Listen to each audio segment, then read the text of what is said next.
যে অফিসে দাঁড়িয়ে আছি ডিসি অফিস, অর্ণববাবু, অর্ণব বিশ্বাস, উনিও আমার কাজে প্রচণ্ড আমাকে হেল্প করেছেন এই পাওয়ার ব্যাপারে। তার সাথে উনার যে টিম আছে যারা একদম নিচে নেমে কাজ করেছে, তাদেরকে সবার আগে আমার ধন্যবাদ এবং প্রণাম জানাচ্ছি যে ওনারা আমার জন্য রাত ভোর কাজ করেছে, যেভাবে হোক যে এই রকম হারিয়ে যাওয়া মেডেলগুলোকে উদ্ধার করব। তো তাদেরকে আমি ধন্যবাদ জানাচ্ছি। এবার বলি, আমার অনেক মেডেলের মধ্যে ওইটা এখনও চোখে দেখতে পাচ্ছি না। আমার পদ্মশ্রী যখন দেওয়া হয় তখন দুটো দেওয়া হয়, একটা হচ্ছে বড় সাইজে যেটা রাষ্ট্রপতি এখানে বুটে ব্যাচে পরিয়ে দেয়, ওটা থাকে বাড়িতে। আরেকটা দেয় আরেকটু ছোটো মতন, যেটা হচ্ছে আমি যে কোনো সরকারি জায়গায় মেডেলটা পড়ে যাওয়ার আমার ক্ষমতা আছে, আমি পড়ে যেতে পারি। আমার কাছে যেই রাষ্ট্রপতি পড়িয়ে দিয়েছিলেন সেটা আমার কলকাতার বাড়িতে আছে, এবং এই ছোটোটা এই মুহূর্তে আমি দেখতে পাইনি। আমার বাড়িতে আরও ভালোভাবে খুঁজতে হবে মেন মোটর বাড়িতে, এবং পুলিশও আমাকে বলেছেন যে আমার অনেকগুলো মেডেল এখনও বাকি আছে। আমি যত বলেছেন তার থেকে বেশি পেয়েছে, কিন্তু আমার ইন্টারন্যাশনাল আরও ন্যাশনাল আরও মেডেল এখনও অনেক বাকি আছে। সেগুলো ওনারা খুঁজে দেবেন, এখনও খুঁজছেন। আমার এখনও ওনাদের ইনভেস্টিগেট এখনও শেষ হয়নি, ওনারা করছেন। তা আপনাদের মাঝে বলতে চাই, আমি দারুণ খুশি। আমার এই মেডেলগুলো অনেক উদ্ধার হয়ে গেছে, আরও উদ্ধার হবে আশায় আমি আছি। আপনাদের সবাইকে, প্রেস রিপোর্টার যারা আমাকে আজকে আপনার পাশে না দাঁড়ালে, এত বড় খবর না হলে কেউ তৎপর হতো না। আমি আপনাদের সবাইকে, মিডিয়ার সমস্ত, সে আপনার নিউজ চ্যানেল হোক, পেপার হোক, কিংবা নেটের মাধ্যমে অনেক চ্যানেল দেখেছি আমি, ফেসবুকে ভরে আছে। আপনাদের সবাইকে আমি অনেক ধন্যবাদ প্রণাম জানাচ্ছি যে আপনারা যদি তৎপর না হতেন তাহলে এত উদ্যোগ না হতো না। রাষ্ট্রপতি পুরস্কারের কথা বলেছিলেন, সেগুলো পেয়েছেন? হ্যাঁ, অর্জুনটা আমার ছিল এখানে, ওটা নিয়ে আসেনি। সেখানেও ছিল অর্জুন, ছিল তেঞ্জিন নর্গে ছিল, ওগুলো ওরা চুরি করেনি, অনেক উপরে ছিল, ওটাকে ধরতে পারেনি। ওগুলো ওই মেডেলগুলো আছে, ওই অ্যাওয়ার্ডগুলো সব আছে। তো আমি আরও কিছু মেডেলের খোঁজে অপেক্ষায় আছি। আপনাদের আমি সবাইকে ধন্যবাদ জানাচ্ছি, পুলিশকে ধন্যবাদ জানাচ্ছি, দিদিকে ধন্যবাদ জানাচ্ছি যে আমার একটা উদ্ধার হয়েছে। এটা আমার দেশের সম্মান। সারা দেশ থেকে বিদেশ থেকে আমার অসংখ্য সবাই ফোন আসছে, আমার আবেগকে তারা দেখে তারাও নিজেরাও কাজ দিল।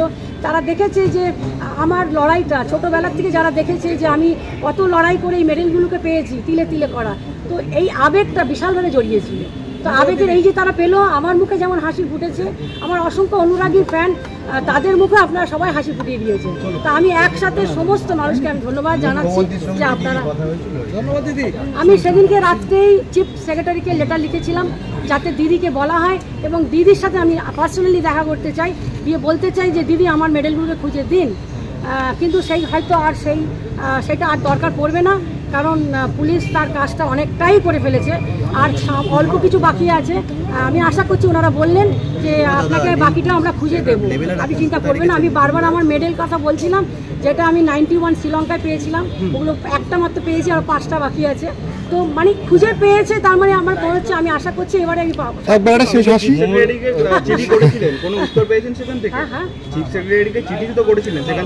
আমি হোয়াটসঅ্যাপ করেছিলাম, আমাকে সাংবাদিক, আপনারা একজন সাংবাদিক বন্ধু আমাকে বলেছিলেন যে আপনি ওনাকে লেটার লিখুন, উনি নাম্বারও দিয়েছেন আমাকে যে হোয়াটসঅ্যাপ করুন, উনি করবেন। তো আমার মনে হয় নিশ্চয়ই কাজের মাধ্যমে হয়তো উনি দেখিয়েছেন। ভাই রক্ষণাবেক্ষণের জন্য এসে দেখেন যে ঘরে রাখা ওনার যে মেডেলগুলো, যেগুলো সারা জীবন উনি অর্জন করেছেন, উনি প্রখ্যাত সাঁতারু, সারা জীবন যে পারফরমেন্স করেছেন, সেইগুলো ওখান থেকে সমস্ত চুরি হয়ে গেছে।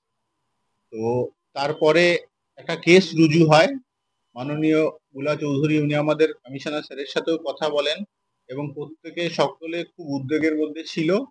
মাননীয় CP sir special investigation team একটা গঠন করেন, তার নেতৃত্বে আমরা সকলে, ডিটেকটিভ ডিপার্টমেন্ট, উত্তরপাড়া থানা, সিআইডির থেকেও আমরা হেল্প নিয়েছি।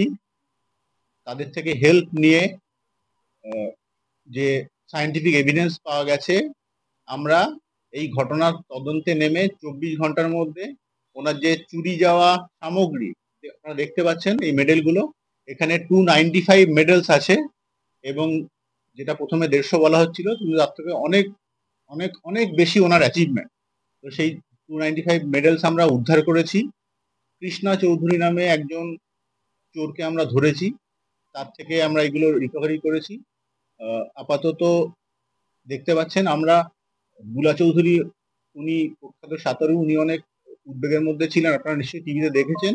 তো তো উনিও তার যে আমরা সিপি স্যার কথা দিয়েছিলেন যে আমরা এটা উদ্ধার করে দেবো, সেটা আমরা কথা রাখতে পেরেছি।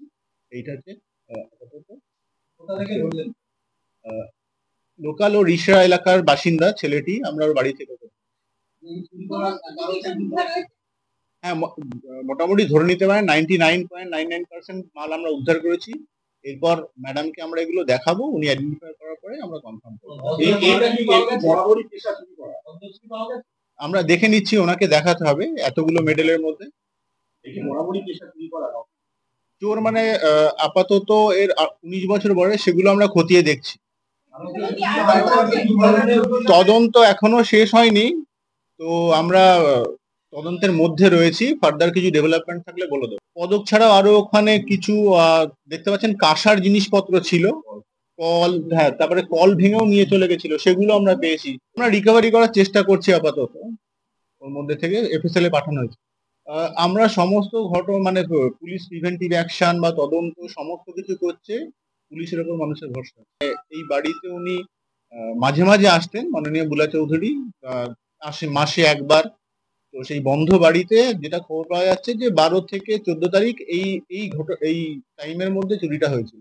আমরা পুলিশের পিকেট শুধু নয়, ওখানে পুলিশ পেট্রোলিং সারাক্ষণই থাকে রাস্তা দিয়ে, বা পুরো উত্তরপাড়া জুড়ে শুধু নয়, শ্রীরামপুর বা চন্দননগর কমিশনারেটে পুলিশ পিকেট, প্রিভেন্টিভ অ্যারেস্ট, তারপর হচ্ছে গিয়ে ক্রিমিনালদের উপর নজর রাখা, সবই চলছে এবং চলবে। তো আমরা দেখছি খতিয়ে। তার বাড়ি হচ্ছে রিসরা এলাকায় 4 নম্বর গেটের ওখানে।